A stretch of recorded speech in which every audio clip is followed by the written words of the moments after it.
Kembali lagi ke pembahasan tryout CPNS di bagian tes intelijensi umum. Mari kita lanjutkan. Nomor 46. Nah, ini sudah masuk materi berhitung cepat. Artinya, bagaimana caranya kita berhitung cepat tapi tidak diperkenankan menggunakan alat bantu hitung. Karena pada saat tes, kita tidak diperkenankan menggunakan kalkulator. Hanya diberikan kertas dan alat tulis. Oke, sekarang 65%. 65% dari 1/13. Nah, itu maksudnya gimana? Jadi, ini artinya 65% dari itu dikali 1/13. Nah, 65% itu apa? 65% berarti per 100 dikali 1/13. Nah, kita lihat ada nggak yang bisa disederhanakan? Misal 65 ini kita bagi 13 ya. 65 kita bagi 13 tinggal 5. 13 kita bagi 13 jadi 1. Oke? 5 kali 1, 5.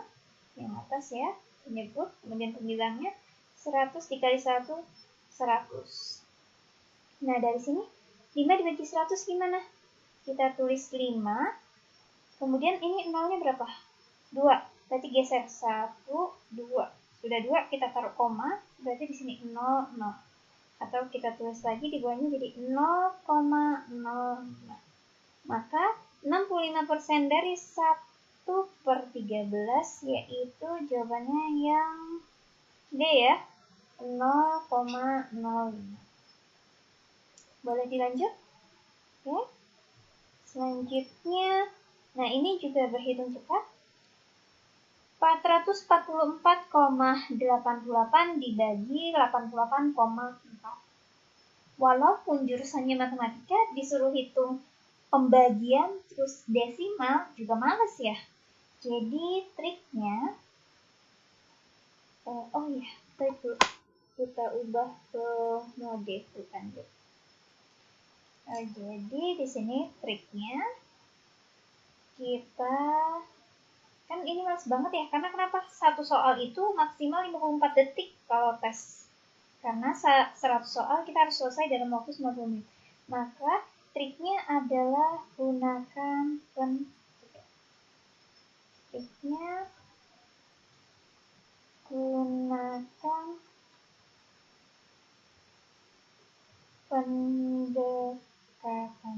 Oke. Ini mungkin yang untuk pakai laptop atau komputer lihat ya. Kalau di handphone terlalu kecil ya tulisannya. Atau gimana? Boleh di komentar ya. Oke. Kita tulis dulu soalnya 444,88 dibagi 88,4. Nah, 444 ini dekat ke 400 atau 450? Kan harapannya kita membulatkan ya, tapi yang di belakangnya ada 0 gitu. Jadi 440 atau 450. Kita bulatkan ke 450 ya.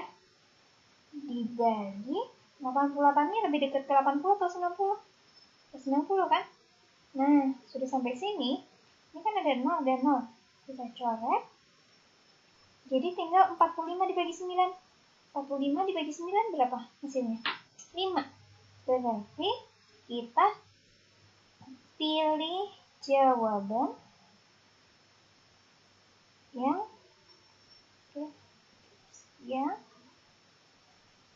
mendekati atau kalau misalkan ngitungnya cepat atau ini setelah selesai ujian boleh dicek kalau dihitung secara benar itu 5,0 sekian. Tapi dengan gunakan trik kita juga sudah menemukan bahwa jawabannya kan ini 5, sekian, 50, sekian, 517 dan 70. Jawabannya yang mendekati 5 adalah yang A. Oke, selanjutnya Oke, ini berhitung cepat, tidak menggunakan kalkulator. Kita tulis dulu soalnya. Oh ya, ini ya, ubah ke pulpen dulu. 634 ditambah 8 kali 125 dikurang 2048 dibagi 64. Nah, kita harus ingat bahwa di Kadataku kali bagi tambah kurang di kasta pertama, ya, yang pertama tanda kurung itu harus dikerjakan terlebih dahulu. Oke, yang kedua kita harus mengerjakan perkalian atau pembagian. Nah, ini setara ya. Kemudian di kasta yang ketiga atau tingkatan ketiga, setelahnya baru kita mengerjakan tambah atau pengurangan gitu. Nah, di sini nggak ada tanda kurung ya, cuma ada tambah kali kurang bagi. Nah, kita misalkan untuk mempermudah boleh kita kurungkan terlebih dahulu. Ya, ini tambah sama kali, berarti 2 kali ya. Berarti 8 dikali 125. Ini kurang sama bagi 2. Bagi 2048 dibagi 64. Kita kasih tanda kurung boleh, supaya mempermudah. 634 ditambah 8 kali 125. Ini kan 1000 ya. Atau misalkan kita di kesini dulu ya. 8 kali 125. Nah, ini kan 125 itu dia terdiri dari 100 ditambah 20 dan ditambah 5. Misal kita nggak ada coret-coretan ya. Kita bisa pakai cara ini.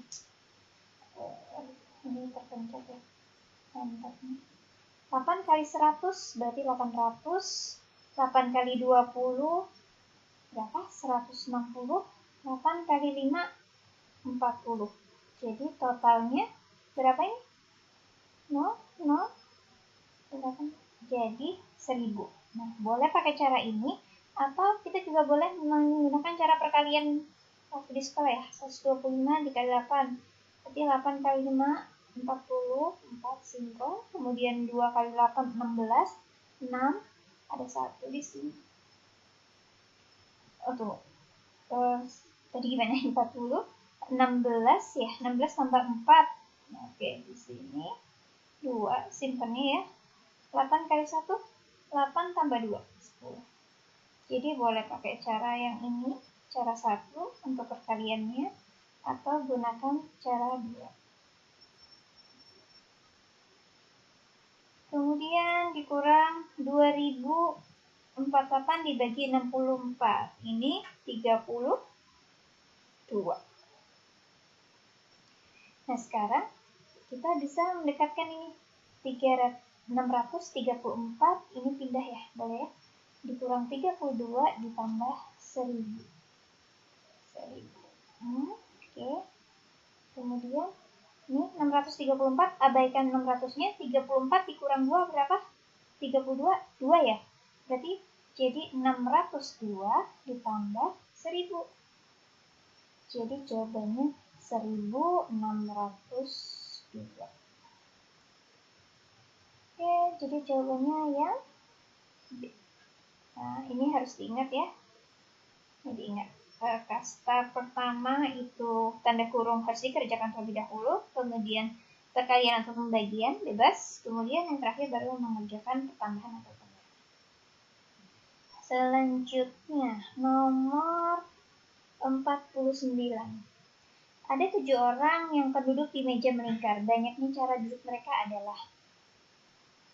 Nah, misalkan ini 7 orang ya, banyak. Kita misalkan aja deh dulu. Tunggu. Kita kembali ke mode pulpen. Misal, ini kan ilustrasinya. Kadang kalau ini udah masuk ke matematika aljabar ya. Kalau namanya matematika aljabar itu butuh rumus. Untuk teman-teman yang kebetulan lupa, boleh nih pas tes itu ditebak ya. Boleh ditebak, tapi intinya nggak boleh kosong. Ini, tapi kalau sudah belajar insya Allah bisa ya. Misal bukan 7 orang ya, misalnya adalah 3 orang. Akan duduk di meja melingkar.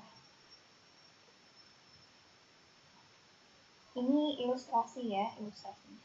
3 orang sebutlah A, B, C.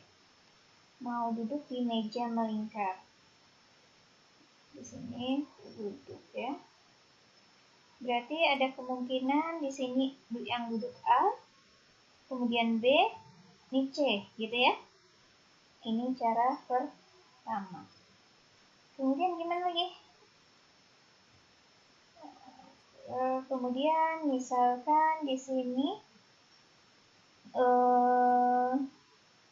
misal di sini C, A, B.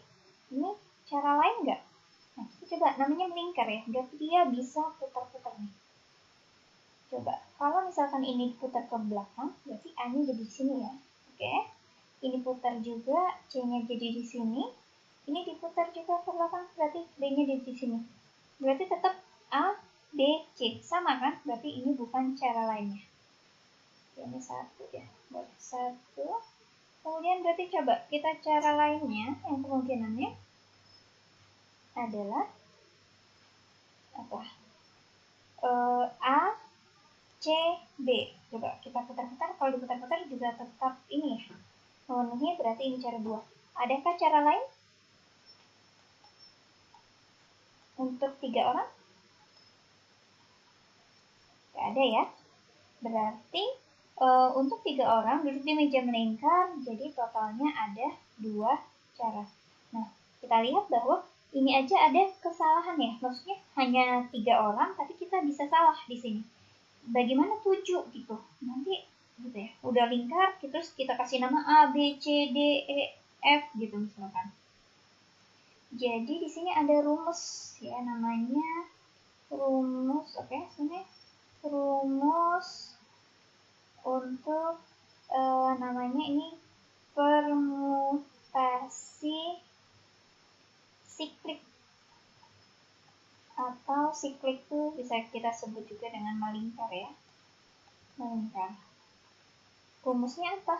Rumusnya adalah N dikurang 1 faktorial. Faktorial itu artinya mengalihkan sampai dengan 1 gitu ya. Kita contoh yang tadi aja ya. Tuh, kalau N-nya 3 orang, berarti cara duduknya berapa? Cara duduk N dikurang 1 faktorial.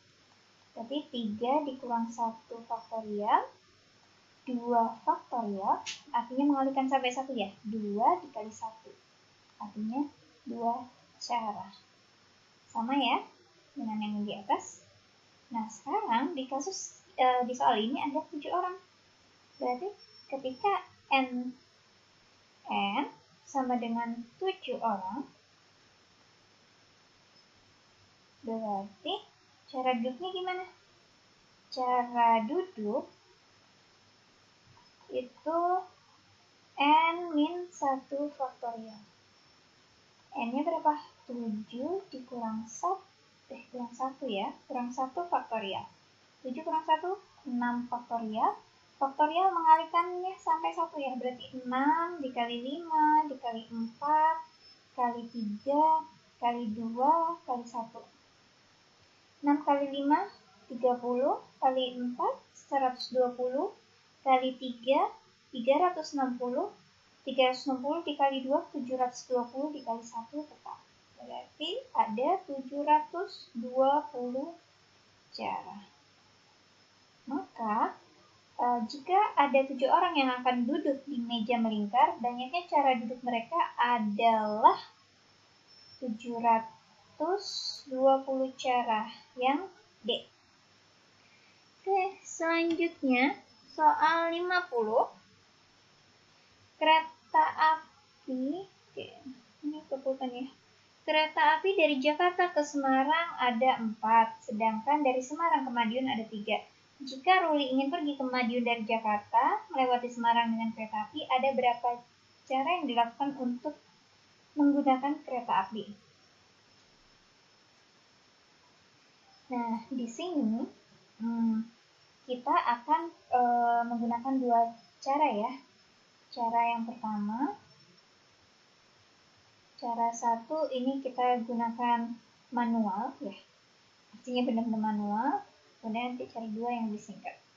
Oke, cara satu ada kereta api dari Jakarta ke Semarang. Ada berapa dia? Ada 4 ya, ada 4. Kemudian dari Semarang ke Madiun. Ada berapa? Ada Madiun ya. Ini Madiun ada 3. Katakanlah misalkan ini keretanya namanya A, B, C, D. Kemudian kereta yang ini namanya X, Y, Z. Nah, kemungkinannya apa aja? Kemungkinannya yang pertama, setelah A terus naik X. Kereta A disambung dengan kereta Y. Kemudian kereta A disambung dengan kereta Z. Ini kemungkinan 3 ya. Kemudian kereta B disambung kereta X. Kemungkinan yang keempat. Kereta B disambung kereta Y. Yang kelima nih. Kemudian kereta B, kereta Z. Ini kemungkinan yang ke-6. Kemudian ini kereta C disambung kereta X. Ini kemungkinan yang ke-7. Kereta C disambung kereta Y, kemungkinan yang ke-8. Kereta C disambung kereta Z, kemungkinan yang ke-9. Kemudian yang D ya. Kereta D disambung kereta X, kemungkinan yang ke-10 ini. Kereta D kemudian dilanjutkan kereta Y, kemungkinan yang ke-11. Dan kemungkinan yang terakhir, kereta D dilanjutkan kereta Z. Ada 12 cara. Nah, ini kalau 4 dan 3. Gimana kalau lebih banyak? Jakarta Semarang ada 7, Semarang ke Madiun ada misalkan 8. Kan banyak banget ya. Ini aja sudah penuh nih. Jadi kita ini ada cara yang kedua. Nah, itu namanya kita bisa menggunakan aturan perkalian.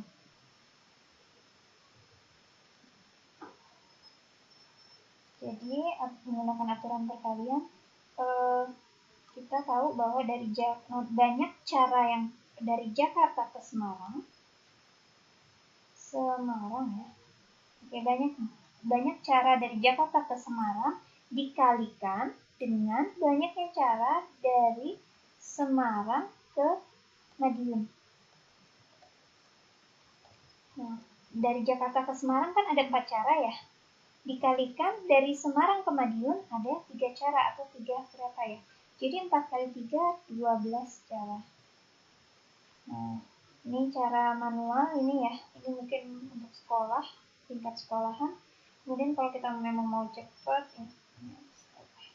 ini cara ya. Oke. Nah, ini menggunakan aturan perkalian lebih cepat ya. Cara 2, kita juga memperoleh bahwa cara yang dapat dilakukan untuk siapa tadi? Ruli ya, dari pergi ke Madiun dari Jakarta melewati Semarang yaitu 12 cara. Maka jawabannya yang D. Oke, sekian pembahasan TRIOTU nomor 46 sampai 50. Saya akhiri. Assalamualaikum warahmatullahi wabarakatuh.